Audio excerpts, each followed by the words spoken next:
থাকে ওটাই তো হইব। লেখাপড়া করছিলেন?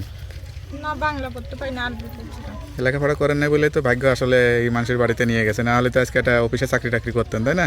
বাংলা পড়ে কি করবো? কোরআন শরীফ পড়তে পারি, সবই তো করতে বাংলা পারি। না পড়লে লেখাপড়া করলে চাকরি। সুপ্রিয় দর্শক, আসসালামু আলাইকুম। দেশ ও প্রবাসে যে যেখানে আছেন আপনাদের প্রত্যেককেই শুভেচ্ছা জানাচ্ছে। আজকে নতুন একটি প্রতিবেদন দেখতেই পারছেন, আমার সামনে একটি আপু আসছে। আপুটা দেখতে শুনতে যেরকম উঁচলম্বা সেরকমই সুন্দর, আসলে সুন্দর চেহারাটা মাস্ক দিয়ে ঢেকে আসছে। কেন এই অবস্থায় আসছে বা কি বলতে চাই চলুন কথা বলেই জানার চেষ্টা করি। আপু আসসালামু আলাইকুম। ওয়ালাইকুম আসসালাম। আপু আপনার নাম কি? ফাতেহা। ফাতেহা না ফাতেমা? ফাতেহা। ফাতেহা। আপু কেমন আছেন আপনি? আলহামদুলিল্লাহ ভালো। ভালো আছেন? আপনার বাড়ি কোথায়? মানিকগঞ্জ। মানিকগঞ্জ। আমি তো মনে করলাম পাকিস্তান থেকে মনে হয় আসছেন, এরকম সুন্দরী মেয়েরা বাংলাদেশে আছে এটা তো কেউ মানে খুঁজেই পায় না আসলে। পরিবারে কে কে আছে? পরিবারে হ্যাঁ, পরিবারের দাদির কাছে থাকে।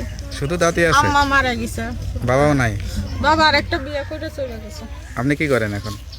আগে সেলাই মেশিনে কাজ করতাম, এখন নষ্ট হয়ে গেছে, এই জন্য বাসা বাড়িতে কাজ করি। কেমন লাগে এত সুন্দর মেয়েরা মানুষের বাসা বাড়িতে কাজ করতে হয়, এটা কেমন লাগে নিজের কাছে? ভাগ্য যেটা থাকে ওটাই তো হইব। লেখাপড়া করছিলেন?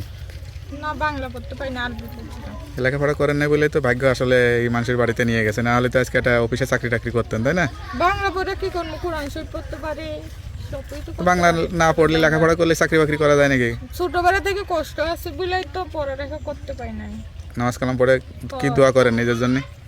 দোয়া তো সবার জন্যই করি, নিজের জন্য করেন না? নিজের জন্য করি, যাতে একটা মনের মানুষ পাই ভালো।